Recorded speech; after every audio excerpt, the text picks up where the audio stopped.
Thank you for inviting sisters to this panel. The women from different diverse community, including ethnic minorities and farmers, workers, and even Rohingya women, they knew too well of the scale of their military perpetrations or targeting women and the consequences of military attempt to rule in the nation. That's why they were the first group of people who came out on the street and protesting against the military attempt to rule the nation. So to be honest, in this panel, I would like to address the fact that the United Nations has failed the people of Myanmar, and we all have failed the people of Myanmar because the military keep killing people, bombing people, arresting, torturing. And recently in Dry Zone, in where my hometown in Dry Zone in Moyua in Sakai, they have set a blaze of 400 houses, adding to the existing 80,000 houses that they have burned down over the past 3 years.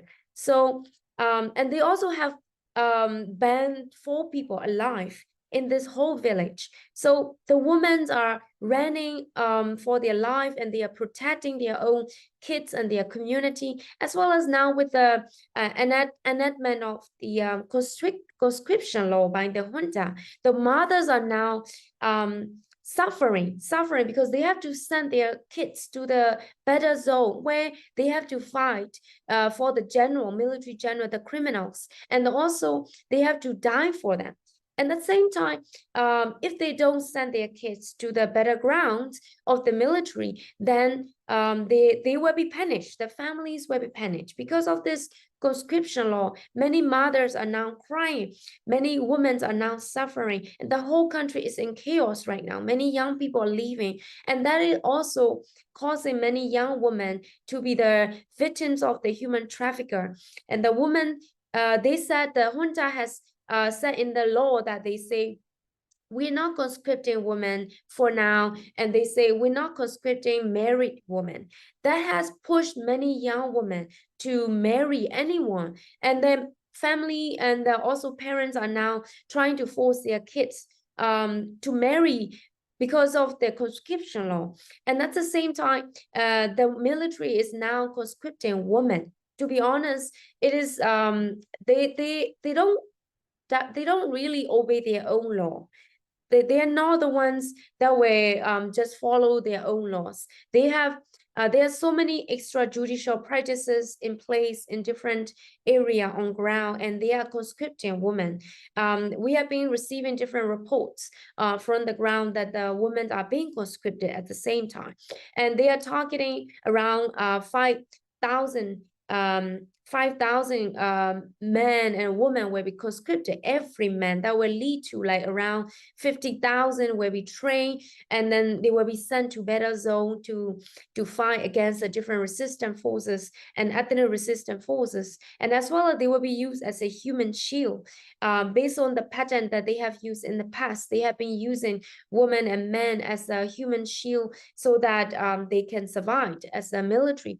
So in this age, the military is crumbling. Military itself, they are losing many manpower, and all they have is just weapons and fighter jets supported from the countries like Russia, China, India, Thailand, and Singapore. So all these countries keep importing weapons and jet fuels to these military, so the military kept bombing. So when we talk about conflict prevention, I think it's really important that we also address the root causes of all these problems. So in a country like Myanmar, the root cause of the problem is the military itself. The military not keeping their own promises, sabotaging their own constitution, and betraying their own people, killing their own citizens, and torturing their own taxpayer. I think it's the main root cause of the problem. So without addressing the main root cause, we're not going into the effectiveness of the conflict prevention, all our money and energy investing in this work. So I think it's important that United Nations agency, including UN Women in Myanmar, and all the INGOs and NGOs working for Myanmar to address the main perpetrator as a perpetrator. And we need to hold the perpetrator accountable.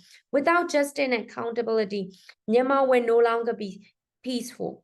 Myanmar will no longer be safe for the women and girls and our generations. So justice and accountability is our biggest demand from the generations and from the revolutions.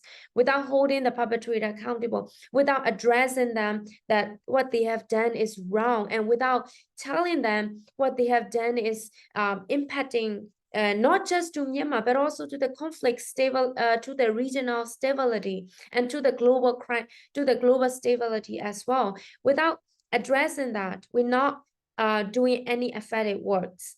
So till today, the women, especially particularly women from different backgrounds, are leading effort for change, from garment workers advocating for fair wages and an end to the workplace harassment, to women in internally displaced camps defending their communities. Their voices and experience are pivotal.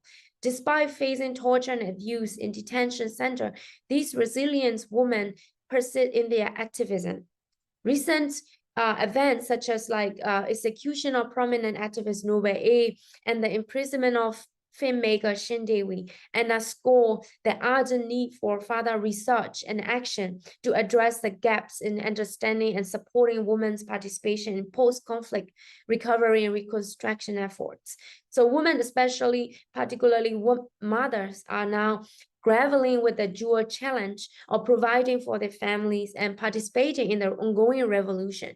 So along the borders of Thailand and India, women are taking charge of household by establishing businesses and providing essential support to these most in need.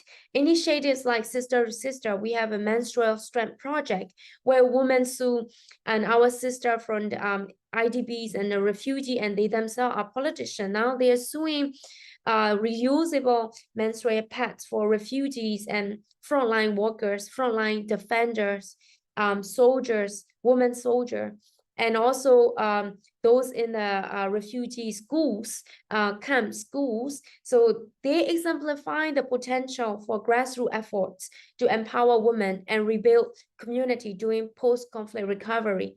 To effectively channel financial support towards women initiating and businesses, I think it's essential to prioritize long-term sustainability and stability, ensuring that these efforts contribute meaningfully to the community resilience and economic empowerment. So for that sustainability, we truly believe that justice and accountability is the answer. Thank you so much for this opportunity.